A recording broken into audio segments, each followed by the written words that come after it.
Hi guys, welcome back to new video. आज की video में हम लोग बात करने वाले हैं कि जैसे मेडिकल एजुकेशन ने फॉरेन स्टूडेंट्स का लिस्ट निकाला और उस लिस्ट के हिसाब से बच्चे सब पूछ रहे हैं, फॉरेन स्टूडेंट्स की बात कर रहे हैं। फॉरेन स्टूडेंट्स में तो उसकी क्या डिसएडवांटेज एडवांटेजेस रहेगा नेपाली स्टूडेंट के लिए, वो इस वीडियो में हम ना टॉप कर मैं ये फॉरेन स्टूडेंट्स को बताने वाला हूँ कि अगर आप फॉरेन हैं तो आपको अगर काउंसलिंग में आना है तो आपको क्या चीज़ें मेजर फोकस करना पड़ता है, क्या डॉक्यूमेंट्स से लेकर आना पड़ता है और क्या चीज़ें पर आपको ध्यान देना पड़ता है। तो ये one of the demanding topic ही बुझा जाए जो फॉरेन स्टूडेंट्स के लिए, उन लोग के लिए।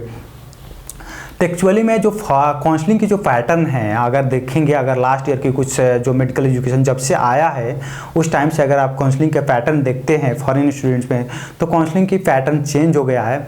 और हमने प्रिडिक्ट भी किया था ये कि चेंज होगा, लेकिन वो छोड़ो, वो प्रिडिक्शन की साइड में रखता है।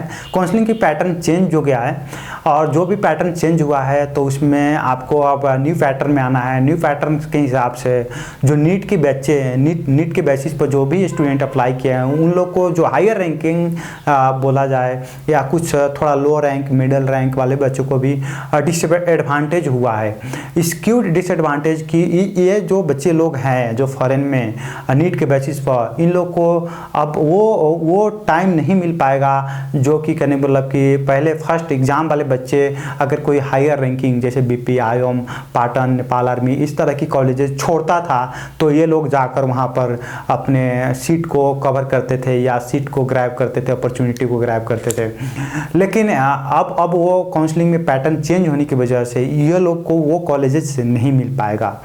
और ये इसके एडवांटेज, इसका जो बेनिफिट्स होगा वो करने मतलब नेप्लीज स्टूडेंट्स को होगा। और नेप्लीज में भी हायर रैंकिंग स्टूडेंट्स को बहुत ज़्यादा बेनिफिट्स होने वाला है। और स्पेशली जो पेइंग में जो हायर रैंकिंग ले आकर हायर कॉलेजेस लेना सोच रहे थे, जो स्टूडेंट हाई रैंक ले आने के बाद भी हाई रैंक का कॉलेज नहीं मिल पा रहा था, बीपी, आईओम, पाटन, नेपाल आर्मी, उन स्टूडेंट्स के लिए ये one of the good news है कि शायद वो लोग के लिए अब कम से कम एक ही दो सीटें हो, लेकिन उन लोग को वो एक कॉलेज मिल सकता है।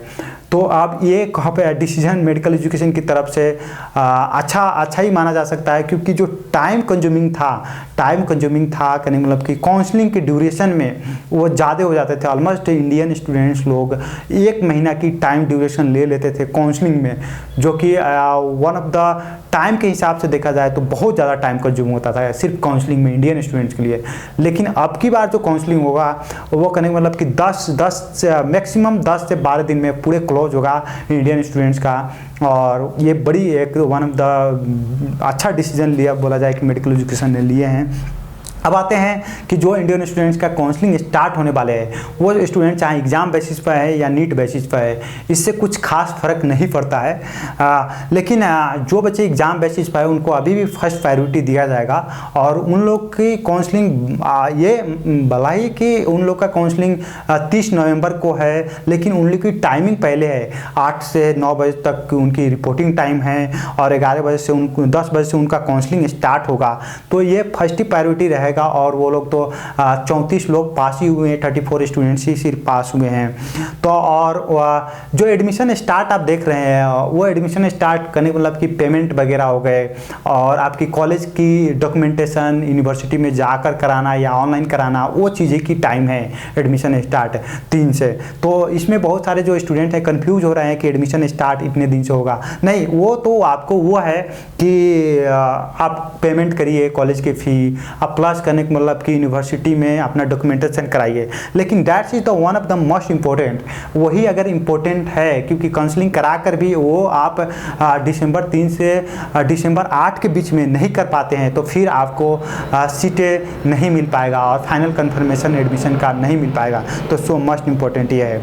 और जो इसका वेन्यू है कहने मतलब कि काउंसलिंग का, वो कहने का मतलब कि सानोथमी भक्तपुर है। मेडिकल एजुकेशन की ऑफिस जो है वही है सानोथमी भक्तपुर में, वहीं पर आना है। और यहाँ पर जो भी डॉक्यूमेंट्स रिक्वायर्ड है मैं आपको एक बार बता दूँ। बहुत से बच्चे कंफ्यूज हो रहे हैं कि क्या डॉक्यूमेंट ले आए क्या डॉक्यूमेंट ना ले आए।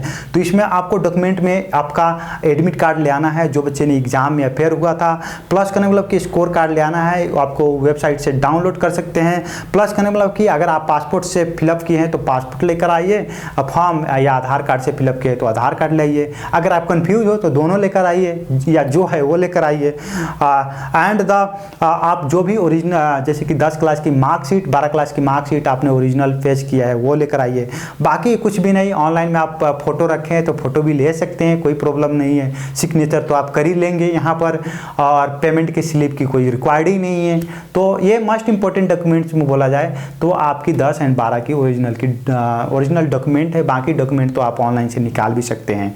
तो ये एक बार क्लियर करिए कि आपको जो भी फॉर्म में आपकी फॉर्म फिलअप करते वक्त जो भी डॉक्यूमेंट लगा है वही डॉक्यूमेंट आपको काउंसलिंग के टाइम में ले आना है और शो करना है। अगर आप ओरिजिनल डॉक्यूमेंट 10 क्लास की मार्कशीट एंड 12 क्लास की मार्कशीट शो करना फेल होते हैं तो आपकी काउंसलिंग नहीं हो पाएगा। ओके, ये हो गया। उसके बाद जो नीट के बच्चे हैं उन लोग के लिए भी काउंसलिंग डेट सेम है और थोड़ा सा भी चेंजेस है। जैसे कि 2 शिफ्ट में बांटा गया है। 1 नवंबर 30 को जिन बच्चे को रैंक नीट बेसिस पर 1 से 3 से 50 तक आया उसका नवंबर 30 का है, लेकिन उनकी रिपोर्टिंग टाइम 8 से 11 है। और जो बच्चे कनेक्ट मतलब मैचिंग उन लोग का 11 बजे से होगा नीट वाले के 1 से 30 रैंक तक। और जिन बच्चे को रैंक ज़्यादा है जैसे कि टोटल 3 से 51 से लेकर 7 से 88 नहीं 78 मीन्स 778 तक की रैंक वाले बच्चे को जो काउंसलिंग है दिसंबर 1 को होगा 3 से 51 से। लेकिन उन लोग का भी एडमिशन जो प्रोसीजर स्टार्ट होगा वो कहने का मतलब कि आपको दिसंबर 3 से होगा। एडमिशन प्रोसेस पर फिर से मैं एक बार जोर देकर बोलता हूँ कि एडमिशन प्रोसेस करने का मतलब कि पेमेंट एंड करने का मतलब कि डॉक्यूमेंट वेरिफिकेशन इन यूनिवर्सिटी, ये सब चीज़ें हैं वहाँ पर यूनिवर्सिटी में। तो आप अगर वो सब पेमेंट करना फेल होते हैं और जो भी आपके कॉलेज में डॉक्यूमेंट रिक्वायर्ड है वो देना फेल होते हैं तो आपकी एडमिशन कैंसिल माना जाएगा। तो ये काउंसलिंग करा लेने के बाद आपको वो भी जो प्रोसेस है उस पर भी आपको नज़र बनाकर अपना आगे बढ़कर वो सारे प्रोसेस भी आपको करवाना होता है। तो ये सब चीज़ें भी आपको ध्यान रखना है। उसके बाद आते हैं एडमिशन जो क्लोज है फाइनली दिसंबर 8 को क्लोज हो जाएगा। 3 बजे तक टाइम मेंशन कर दिया गया है। तो मैं कहूँगा जो भी स्टूडेंट्स है अपना दिसंबर 7 ही तक सारी चीज़ें पेमेंट कर लेना अच्छा होता है, क्योंकि बहुत बच्चे को मैंने देखा है लास्ट मोमेंट पर करते हैं और लास्ट मोमेंट पर फेल हो जाते हैं और फिर नेक्स्ट डे आकर रोते हैं धोते हैं। तो ना रोना ना धोना चलेगा।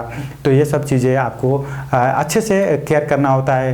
देखिए मेडिकल एजुकेशन आपके लिए हाँ आपकी समस्या है, जुनून हो सकता है आपकी कंट्री में बैंक बंद होगी या आपके घर में कोई प्रॉब्लम आ गया होगा या आप गए बैंक में, बैंक ने कुछ सर्वर प्रॉब्लम आ गई उसकी जिसकी वजह से आपने पेमेंट नहीं कर पाया या आपने पेमेंट किया यहाँ कहीं पैसा आकर अटक गया। तो ये सारे प्रॉब्लम आपकी जुनून है, आपकी असली में प्रॉब्लम है। लेकिन मेडिकल एजुकेशन आपकी असली प्रॉब्लम होते हुए भी मेडिकल एजुकेशन इसको कंसीडर नहीं करेगा, क्योंकि अगर आपको कंसीडर करेगा तो दूसरे को भी कंसीडर करना पड़ेगा, जिसके हिसाब से रूल्स जो है रूल रेगुलेशन है वो ब्रेक डाउन होगा और सब लोग इसको बहुत बच्चे बाद में एक्सक्यूज बनाने शुरू करेंगे। तो इसीलिए आपको कंसीडर करना है जो डेडलाइन है वो डेडलाइन है।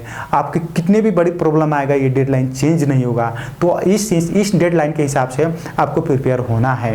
तो जो भी बच्चे यहाँ पर नेपाल में एडमिशन लेने चाह रहे हैं फॉरेन में और वो अपना एडमिशन सिक्योर करना चाह रहे हैं उन लोग से मैं यही दुआ करूँगा कि आप सबसे पहले अपने सारी चीज़ें टाइमली करें और आप अपने बैंक में पैसा रखें और बैंक में पैसा रखें और ये निश्चित करें कि दिसंबर 3 से दिसंबर 8 में मैं पैसा ट्रांसफ़र कर सकता हूँ कि नहीं।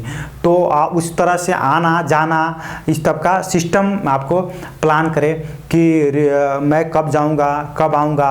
देखिए कभी कभी आपको इस टाइम में आपको थोड़ा 1-2 हज़ार 4 हज़ार 5 हज़ार रुपया नहीं देखना है। अगर हो सकता है तो मीन्स आपको टाइम ज़रूरत है तो बाई एयर आइए, ज़रूरत है तो बाई रोड आइए, ज़रूरत है तो जिस तरह से आप अपना गाड़ी लेकर आ सकते हैं अपने कन्वीनियंट अपने सहूलियत अपने टाइमिंग के हिसाब से आपको करना है। लेकिन ये सारे शेड्यूल टाइमिंग है तो इसीलिए आप इस शेड्यूल के हिसाब से अपना टाइम फिक्स करें, ना कि मेडिकल एजुकेशन फिक्स करने वाला है आपके टाइम हिसाब से।